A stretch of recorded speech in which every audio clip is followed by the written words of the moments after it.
2024 aura été une année intense en combat au sol et dans les airs.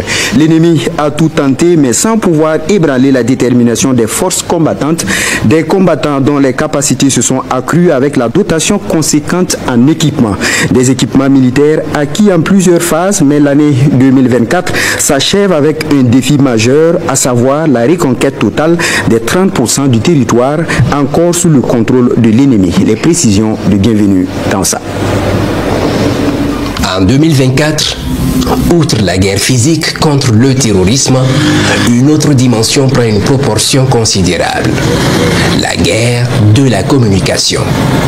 Nous sommes le 12 juin. Un projectile tombe accidentellement dans l'enceinte de la télévision du Burkina. L'incident a fait 2 blessés légers. C'était au lendemain d'une attaque qui a coûté la vie à plusieurs soldats burkinabés à Mansilla. Dans certains médias internationaux, sur les réseaux sociaux et dans les villes et campagnes, la rumeur enfle. D'aucuns évoquent une grogne au sein de l'armée. D'autres parlent de la fuite du président du Faso et du ministre de la Défense pour ne citer que cela. La psychose gagne de plus en plus les populations. Même cette image montrant le capitaine Ibrahim Traoré donner son sang le 14 juin a été contestée et qualifiée d'obsolète. Le 21 juin, le chef de l'État met fin aux rumeurs à travers cette sortie à la télévision du Burkina pour encourager les travailleurs. Il n'y a rien, absolument rien. Ils se chatouillent eux-mêmes et puis le rient. Sinon, nous, on est là, on continue de travailler, on est avec vous, chaque matin on passe. Voilà. Mais on ne voulait pas venir pour les laisser continuer jusqu'à aller se noyer eux-mêmes. Je pense qu'ils se sont bien noyés maintenant. Toute l'Afrique a compris que ce sont des apatrides, ce sont des ennemis de la nation. Septembre 2024, une énième et vaste manœuvre de déstabilisation du Burkina est déjouée. Un complot ourdi depuis l'étranger avec des ramifications internes, il est mis à nu par les services de renseignement burkinabais en collaboration avec ceux de l'Alliance des États du Sahel. Des individus résidant en République de la Côte d'Ivoire se sont activés dans une entreprise de subversion contre notre pays.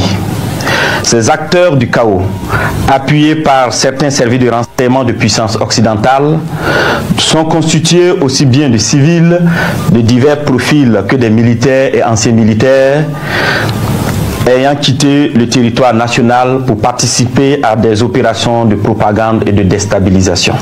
En complicité avec des groupes terroristes, le complot consistait à mener entre autres une série d'actions violentes contre les civils, à s'attaquer à des institutions de la République et autres points sensibles. Et l'attaque de Barsalgo le 24 août, où de nombreux civils ont trouvé la mort, faisait partie du plan machiavélique selon le ministre de la Sécurité. Et quelques jours après, les premiers éléments de preuve sont donnés à voir par le canal de la télévision du Burkina. Au nom des personnes impliquées, le commandant Ahmed Kinda, ancien chef de corps des forces spéciales, alias Akouchi, et l'ancien chef d'État, le lieutenant-colonel Paul-Henri Sandaogo Damiba, il est plus tard radié de l'armée par un décret signé le 30 octobre. Le commissaire divisionnaire de police Mahamadou Sana avait en effet sonné la fin de la récréation. La guerre totale contre l'ennemi a commencé. À ce sujet, le chef suprême des armées du Burkina s'est voulu un peu plus clair lors de son adresse à la nation la veille du 11 décembre 2024 depuis Barsalgo. Tous les groupements sont instruits de reprendre les opérations de manière active. Au sol comme dans les airs, nous allons traquer ces ennemis de la nation jusqu'à leur dernier retranchement. En vue d'atteindre cet objectif, plusieurs opérations aériennes et terrestres sont lancées et sont appelées à s'intensifier. Et voici le plus récent signal envoyé à l'ennemi. Une dotation de l'armée, des blindés, des camions et bien d'autres matériels militaires de combat remis au tout nouveau ministre de la Défense et des anciens combattants, le général de brigade Célestin Saint-Poré. Nous sommes le 23 décembre 2024. Je vous remets officiellement donc les clés de ces engins logistiques et de combat. Prenez ça comme un cadeau de fin d'année donc du peuple à son armée et intensifier la guerre comme il est attendu. Merci beaucoup. Merci. Plus tôt en janvier, dans le cadre du plan stratégique d'équipement 2024, le premier lot de matériel arrive. Des moyens roulants, des armes de combat et des munitions. Au mois d'avril, un autre lot de matériel militaire. Ceux-ci ont été acquis courant juin. Du matériel militaire et de génie acquis surtout grâce à la contribution des populations au fonds de soutien patriotique. L'armée burkinabé ne lésine pas sur les moyens matériels et humains. Seulement pour le compte de l'année 2024, plus de 15 000 combattants ont été recrutés. Tout cela avec le soutien de la population burkinabé par sa contribution au fonds de soutien patriotique. Que Dieu fasse en sorte que l'année 2025 soit l'année de notre victoire finale sur l'ennemi. Environ 30% du territoire échappe encore au contrôle de l'État. Le défi est de le reconquérir en 2025. Et dans un contexte d'aguerrissement continu des forces combattantes, l'état-major général des armées a un nouveau chef, le général de brigade Moussa Diallo. Il prend ses quartiers le 30 décembre 2024. Colonel Thomas Savadoko, bonsoir. Bonsoir madame. Alors vous êtes le commandant de la brigade des volontaires pour la défense de la patrie. L'année 2024 a vu une intensification au niveau du front de la lutte contre le terrorisme. Quelle a été justement la contribution de ces volontaires-là dans cette lutte pour la souveraineté? Merci beaucoup madame pour l'occasion que vous nous donnez de revenir sur le bilan des activités des volontaires pour la défense de la patrie au cours de l'année 2024. Je voudrais avant tout saisir cette opportunité pour présenter nos vœux de paix et de sécurité pour le Burkina Faso. Je voudrais ensuite m'incliner devant la mémoire de toutes les forces combattantes tombées sur le champ d'honneur pour la protection des populations et de leurs biens, exprimer ma compassion à leurs familles et souhaiter un prompt rétablissement aux blessés. Et pour revenir sur votre question, je voudrais d'abord dire que l'ensemble des actions des forces combattantes dans le cadre de la sécurisation du territoire national, dans le cadre de la lutte contre le terrorisme, s'opèrent dans un cadre intégré et qui est sous le commandement du commandant des opérations du théâtre national. Et comme vous le savez, les volontaires pour la défense de la patrie sont des auxiliaires des forces armées nationales et des forces de sécurité intérieure et à ce titre, ils contribuent à la protection et à la défense des populations et de leurs biens et à la sécurisation du territoire national. C'est pour dire qu'au cours de l'année 2024, les volontaires pour la défense de la patrie ont contribué aux côtés des forces armées nationales à la sécurisation des populations, à la réinstallation des villages jadis des guerpilles, contribué également à l'offensive agro-silvo-pastorale et bien sûr, comme vous l'avez constaté, les volontaires pour la défense de la patrie ont participé à ce que certains villages puissent être réinstallés, à ce que les services sociaux de base comme les écoles, les centres de santé puissent être ouverts. Donc de façon globale, nous pouvons dire que nous sommes satisfaits de l'engagement des volontaires pour la défense de la patrie, surtout aux côtés des forces armées nationales. C'est toujours bien de le signaler parce que c'est une synergie d'action. D'accord. Alors Amadou Marcelto. Alors colonel, parlant des VDP, quelle est la place du volet droits humains dans la formation de ces personnels? Merci beaucoup. Je voudrais avant tout relever le fait que il y a, contrairement aux préjugés que les gens font sur les VDP par rapport aux questions des droits humains, les droits humains même constituent le fondement de la mission du volontaire pour la défense de la patrie. Pour rappel, la mission qui a été confiée au VDP, c'est quoi? C'est de défendre et de protéger les populations et de leurs biens contre les attaques barbares, injustes et atroces des terroristes, et c'est, il faut le rappeler, au péril de leur vie.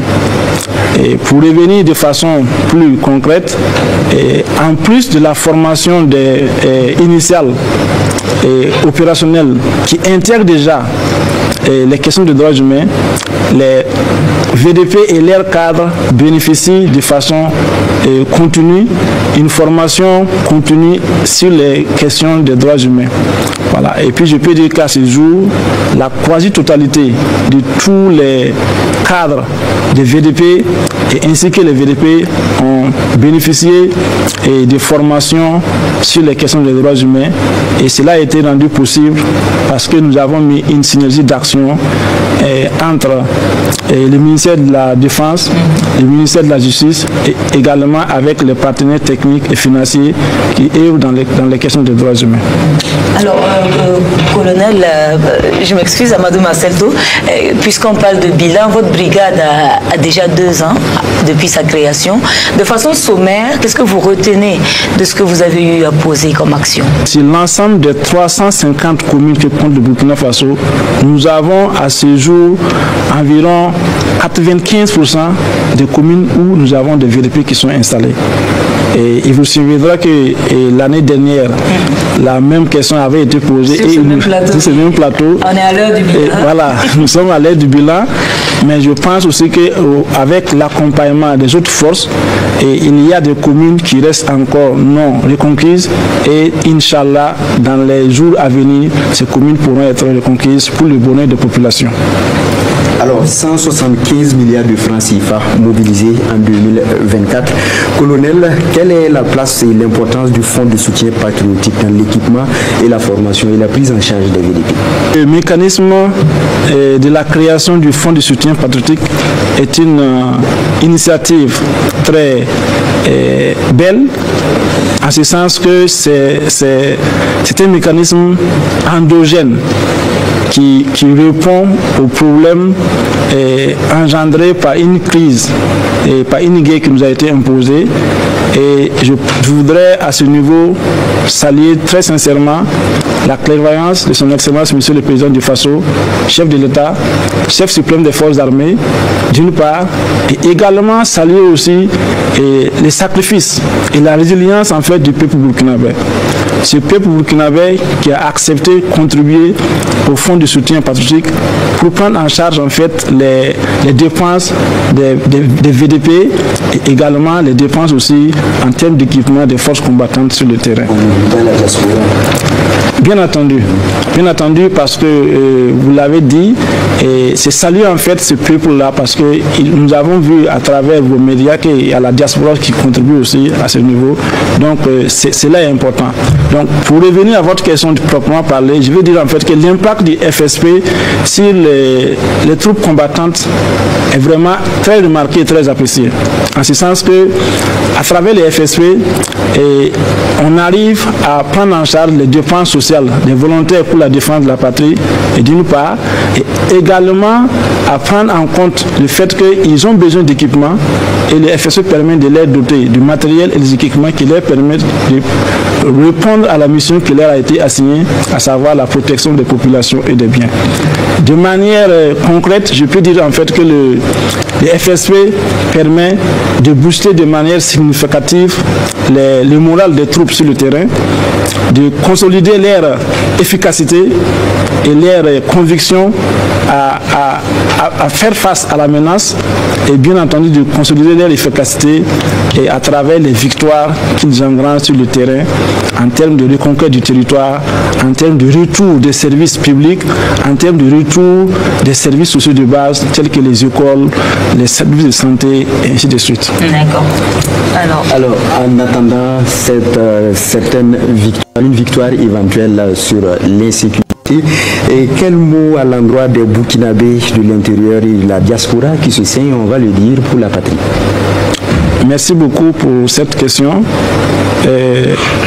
Mon appel est un appel non seulement au renforcement de la résilience, à l'union et à l'espérance du peuple burkinabé, tant au niveau de l'intérieur que de la diaspora.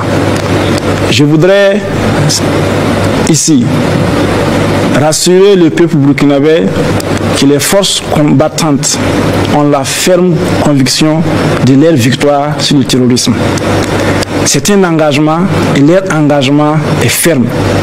Leur engagement est ferme et ils ont besoin du soutien de toutes les populations locales pour permettent non seulement de contribuer, de poursuivre la contribution au fonds du soutien patriotique, qui leur permet de pouvoir combattre sur le terrain, et également de les permettre aussi d'avoir une bonne collaboration sur le terrain. Voilà. Donc c'est vraiment cet appel que je lance aux populations, les inviter à faire confiance à toutes les forces combattantes, ainsi bien entendu que les VDP, qui se sont engagés pour la libération totale du pays, pour la liberté et la dignité des populations. Et à rester mobilisés à vos côtés.